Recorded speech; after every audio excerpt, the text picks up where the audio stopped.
നിർമ്മാണം നടക്കുന്നതിനിടെ ഇരുനില വീട് തകർന്നു വീണ് 4 തൊഴിലാളികൾക്ക് പരിക്കേറ്റു. കുരുവട്ടൂർ പഞ്ചായത്തിലെ പോലൂർ കച്ചേരിക്കുന്നിലാണ് ഞായറാഴ്ച രാവിലെ അപകടം നടന്നത്. ബീച്ച് വെള്ളിമാടുകുന്ന് ഫയർ സ്റ്റേഷൻ അധികൃതരും നാട്ടുകാരും ചേർന്ന് രക്ഷാപ്രവർത്തനങ്ങൾക്ക് നേതൃത്വം നൽകി. കുരുവട്ടൂർ പഞ്ചായത്തിലെ പോലൂർ കച്ചേരിക്കുന്ന് ചാത്തരുകണ്ടി പി.കെ. സജിത്തിന്റെ ഇരുനില വീടാണ് നിർമ്മാണം നടക്കുന്നതിനിടെ തകർന്നു വീണത്. വീടിന്റെ മുകൾ നിലയിലെ കോൺക്രീറ്റ് നടക്കുന്നതിനിടെ ഞായറാഴ്ച രാവിലെയാണ് അപകടം നടന്നത്. 20ഓളം തൊഴിലാളികൾ ജോലിയെടുക്കുന്നതിനിടെ വീടിന്റെ മുൻവശം ഇടിഞ്ഞു വീണത് പ്രദേശത്ത് പരിഭ്രാന്തി പരത്തി.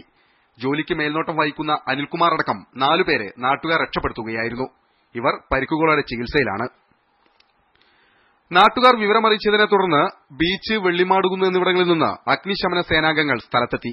ഭാഗികമായി തകർന്ന് അപകടാവസ്ഥയിലായ വീട് തൊട്ടടുത്ത തറവാട് വീടിന് ഭീഷണിയായതിനെ തുടർന്ന് JCB ഉപയോഗിച്ച് പൊളിച്ചു മാറ്റാൻ തുടങ്ങി.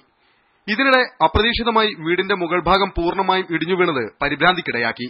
തറവാട് വീടിന് ഭാഗികമായ കേടുപാടുകൾ സംഭവിച്ചു.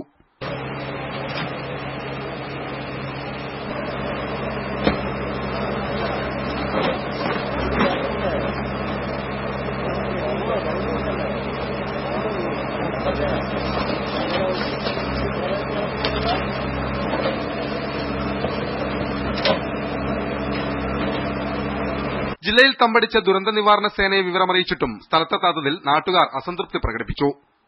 വീട് കെട്ടിയുയർത്താൻ ഉപയോഗിച്ച ചെങ്കല്ല് മഴയിൽ കുതിർന്നതാണ് അപകട കാരണമായതെന്നാണ് നിഗമനം.